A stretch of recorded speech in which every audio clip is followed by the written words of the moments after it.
Okay, how do you control distance? Well, first of all, hit it out in the middle of the club face. Secondly, you control the speed of your swing. So here's a great thing to do. Got a few balls in front of me, and I really recommend random practice rather than just trying to hit the same shot over and over again 10 times. Hit a different type of shot each shot. Okay, it's really good to do random practice in your golf swing. So what I'm going to do, I'm going to hit a couple of half shots, you know, sort of swinging about halfway, maybe 3/4 of the way back, and then the same distance on the way through. But I'm going to do it at 3 different speeds. First one's going to be very sort of slow.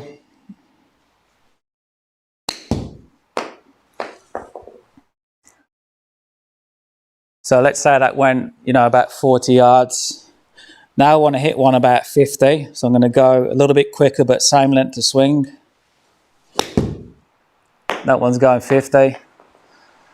And then the next one I want to hit about 60. Same length of swing. It's going to go a little bit quicker. That's my 60. So 3 swings, pretty much the same length, back and through, but 3 different speeds. That's the easiest way of doing or controlling your distance. Rather than trying to, you know, think about the clock face theory where you've got all these positions and they're going to hit it a certain distance, you're better off focusing on, you know, maybe 1 length of swing and then just trying to vary the speed of it. I mean, basically what you're doing is varying the tempo of it. So the shorter shot, the 40 yards, is basically a slower tempo. So if you look at this, it's a slower tempo. Then the 50-yard one, it's a little bit quicker on the tempo.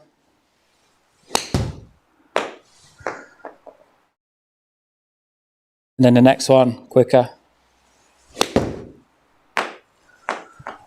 So we're just varying speed, and it's just a lot easier, you know, to feel as though you're going a certain distance back and then coming through slow, medium, or fast.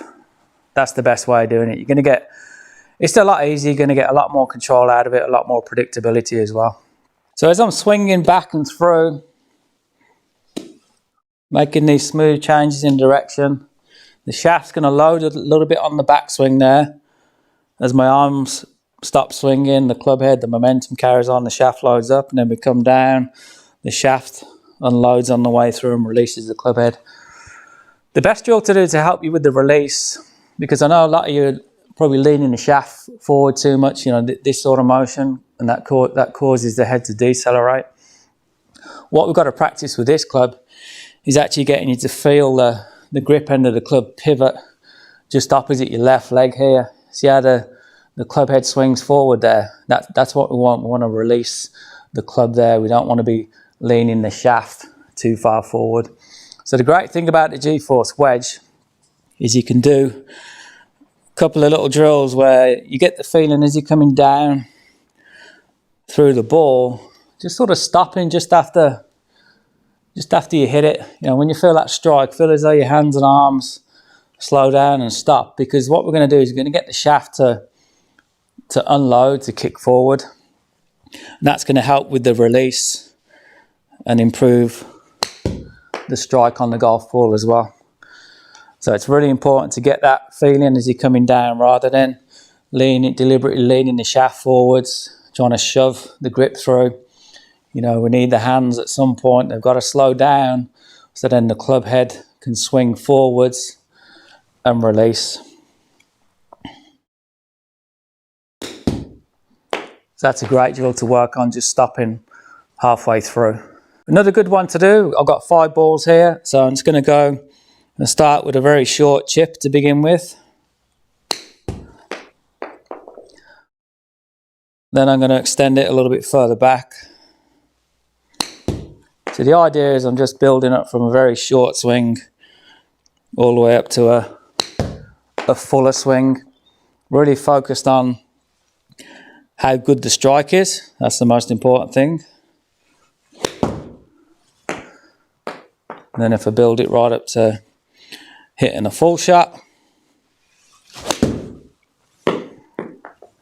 Just to show you what the club's capable of doing. So you can go from very short chip shots and improve that area of your game. And then you can work on it for full swings as well. You know, it's a great tool for the all-round swing, improving your rhythm and tempo.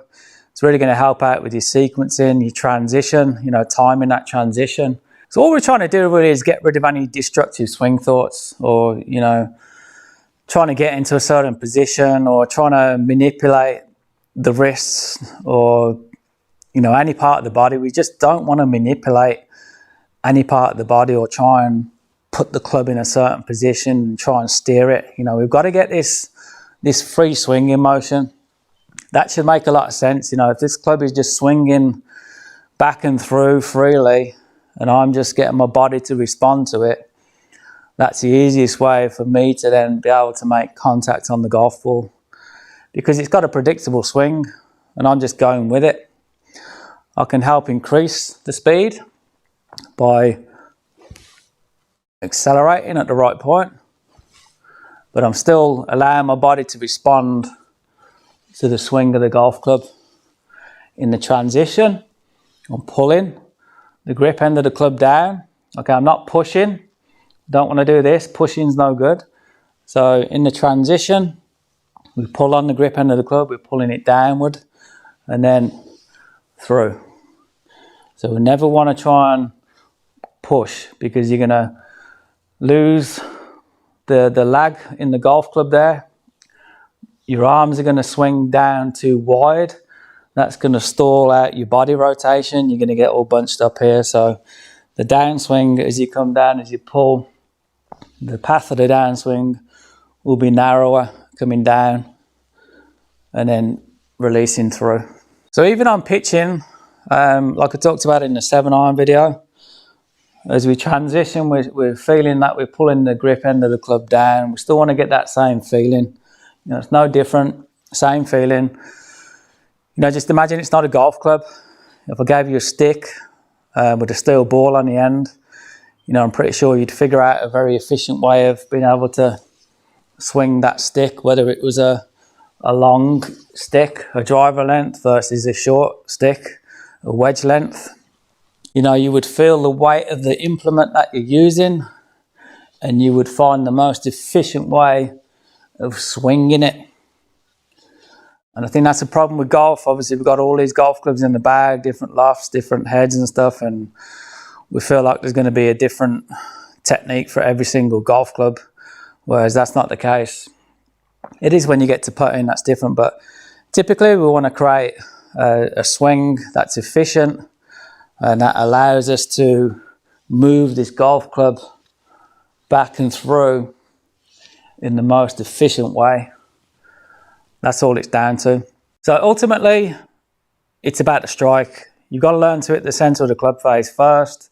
You can do that if you've got the 3 degrees of motion, if you're keeping everything nice and loose and relaxed, if you're keeping your wrists like a door hinge, you're not trying to lock them out. And then if you're making smooth changes in direction back and through, and making sure that you're keeping the GForce shaft nice and rigid, you'll soon pick up a beautiful rhythm and tempo. You'll be able to strike the ball more solid and control the distance and the direction. If it comes out the middle of the face, that's what you can do so much better. If you're hitting the toe, if you're fattening it, thinning it, you're not going to be able to do that. You're not going to be able to improve on your short game. Thanks for watching the video. I hope that helps your short game. If you got any questions, you can get in touch with me anytime. But, you know, it really is a lot easier than it's made out to be.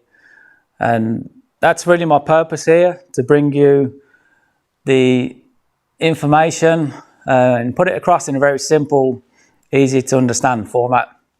You know, especially with the 3D stuff that I've got now, I'm able to do that. I'm able to show you what's going on in the golf swing. You can see clearly with me, my body and the golf club, what's happening as well. So the best ways that we learn are visually. So, you know, looking at me in the avatar, we can see clearly what's going on in my swing. I'm able to show you from many different angles as well that I'll be sort of showing you in later videos as well. So that's a great way of learning.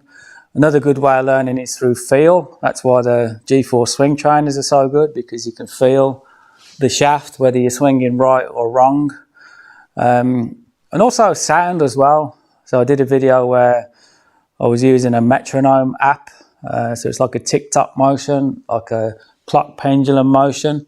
So if you can pick up a metronome app, that's really going to help out to get your rhythm and tempo right and help you tune into your golf swing.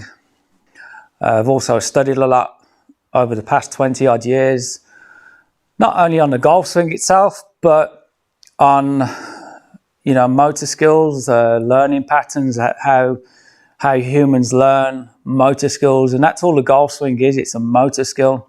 So if you can understand how we're designed to learn, and then how we can translate that into swinging a golf club. Thanks for watching the video. I hope this has helped you out. I recommend watching the video again and again and again and again, because every time you watch the video, you will pick out something new every single time. That's going to help you out on your short game. If you got any questions, please get in touch. Stuart@GForceGolf.com. I'll be happy to answer any questions that you got, and look forward to seeing you soon. Thanks for watching.